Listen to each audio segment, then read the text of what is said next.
جامع ترمذی کی روایت آپ نے فرمایا اور کہا کسی دوسرے کے لیے دعا مانگنے والے کو پہلے اپنے لیے دعا کرنی چاہیے پھر دوسرے کے لیے مانگنا چاہیے. اگر کوئی آپ سے کہا بھائی میرے لیے دعا کیجیے تو آپ صلی اللہ علیہ وسلم فرمایا پہلے اپنے لیے مانگ اور پھر اس کے لیے وہ چیز مانگ, اس لیے کہ پہلا محتاج تو وہی ہے جو مانگ رہا ہے اور پھر وہ ہے جس نے مانگنے کا کہا.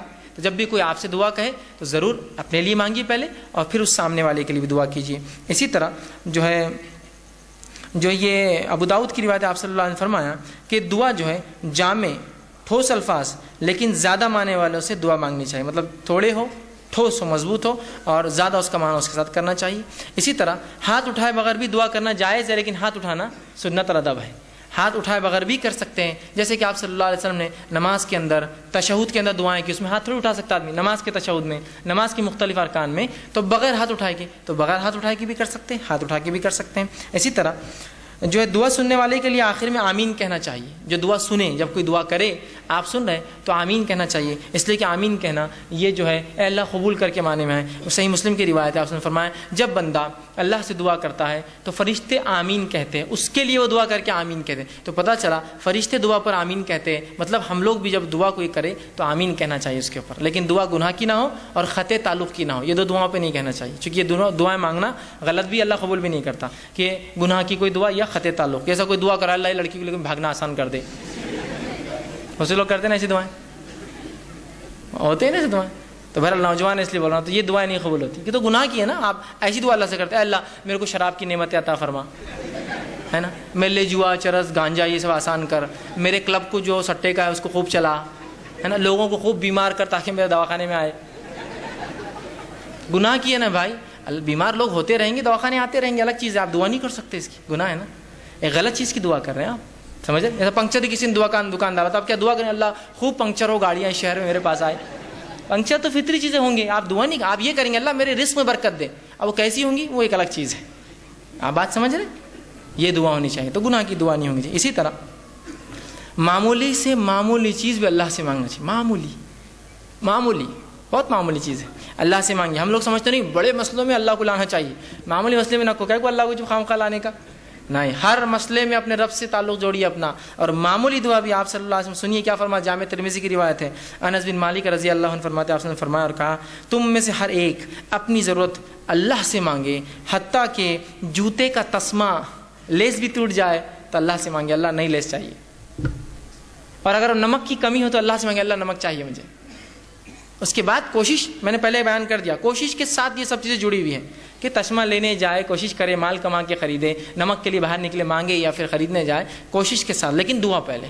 کوئی مشکل کوئی مصیبت, اگر کسی نے کیا ارے گاڑی پنکچر ہو گئی, اللہ میری مدد کرے اس معاملے میں, گاڑی پنکچر ہو گئی میری, کوئی بھی چھوٹی سے چھوٹی لیس تو کتنی چھوٹی چیز ہے نا, کوئی بھی مصیبت ہو اللہ سے فوراً دعا, اس کے بعد کوششیں اپنی جاری رکھیں. اسی طرح دعا کرتے وقت اپنا رخ قبلے طرف رکھنا یہ بھی سنت ہے. آپ صلی اللہ علیہ وسلم نے جنگ بدر کا جو میں نے واقعہ رکھا تھا, آپ قبلے رخ ہوئے, یہ مسلم کی روایت ہے, اور دعا کی جس کے الفاظ صحیح مسلم کی روایت کے یوں ہیں. عمر بن خطاب کہتے ہیں جنگ بدر میں رسول اکرم صلی اللہ علیہ وسلم نے مشرکین مکہ پر ایک نظر ڈالی ان پہ جب کھڑے ہو گئے تھے آمنے سامنے, تو وہ 1000 کی تعداد تھے, جبکہ آپ صلی اللہ علیہ وسلم کی صحابہ کی تعداد 319 تھی. پھر فرمایا رسول اللہ صلی اللہ علیہ وسلم نے قبلے رخ طرف کیا اور اپنے ہاتھ اللہ کے حضور پھیلائے اور پکار کر دعا کرنے لگی, پکار کر دعا کیا آپ نے.